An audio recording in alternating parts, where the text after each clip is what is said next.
দেখুন, বেসিক্যালি হুমায়ুন কবির, আমিও এমএলএ, উনিও এমএলএ। তো যতদিন আমি বিধায়ক হিসাবে ওনাকে দেখেছি, উনি একদমই দলের কথা শুনতেন না।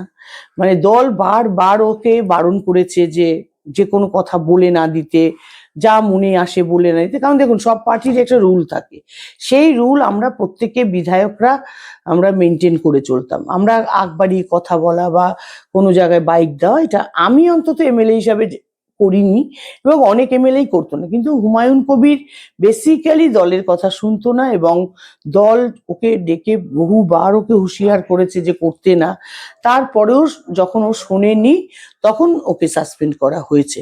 এবং উনি যদি মনে করেন যে উনি মমতা বন্দ্যোপাধ্যায়, 1998 সালে তৃণমূল গঠন করার পর 11 সালে ক্ষমতায় এসছে, আর এবং মমতা বন্দ্যোপাধ্যায়ের মতন লড়াকু নেত্রী, তাকেও প্রায় 12-13 বছর লড়াই করতে হয়েছে, তারপরে তিনি ক্ষমতায় এসছেন।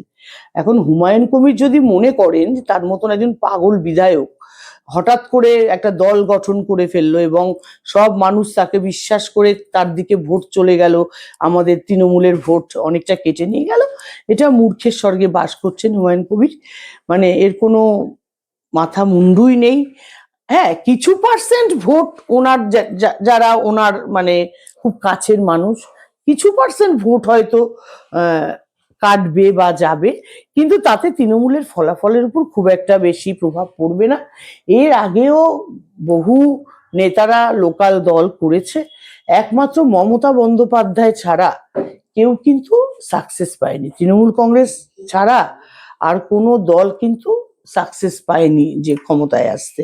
তাই যে যতই চেষ্টা করুক মমতা বন্দ্যোপাধ্যায়কে দমন করার জন্য, দল গঠন করুক বা ভোট কাটার চেষ্টা করুক, মানুষ মমতা বন্দ্যোপাধ্যায়কে বিশ্বাস করে। কারণ মমতা বন্দ্যোপাধ্যায় 11 সালে ক্ষমতায় আসার পর যেভাবে প্রকল্পের মধ্য দিয়ে, বিভিন্ন প্রকল্পের মধ্য দিয়ে মানুষকে বেঁধেছেন এক জায়গায়, আপনি যান, প্রত্যেকটা বাড়িতে যান, গিয়ে দেখবেন সেই বাড়ির কোনো না কোনো মানুষ কিছু না কিছু প্রকল্পের সঙ্গে যুক্ত আছে।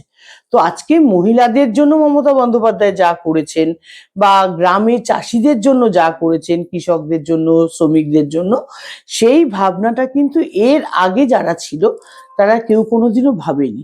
তাই আজও মানুষ মমতা বন্দ্যোপাধ্যায়কে বিশ্বাস করে, এবং যে যাই জনতা উন্নয়ন পার্টি হোক আর যে পার্টি করে মমতা বন্দ্যোপাধ্যায়কে মানে হারানোর চেষ্টা করুক, সেটা কোনোদিনও সম্ভব হবে না।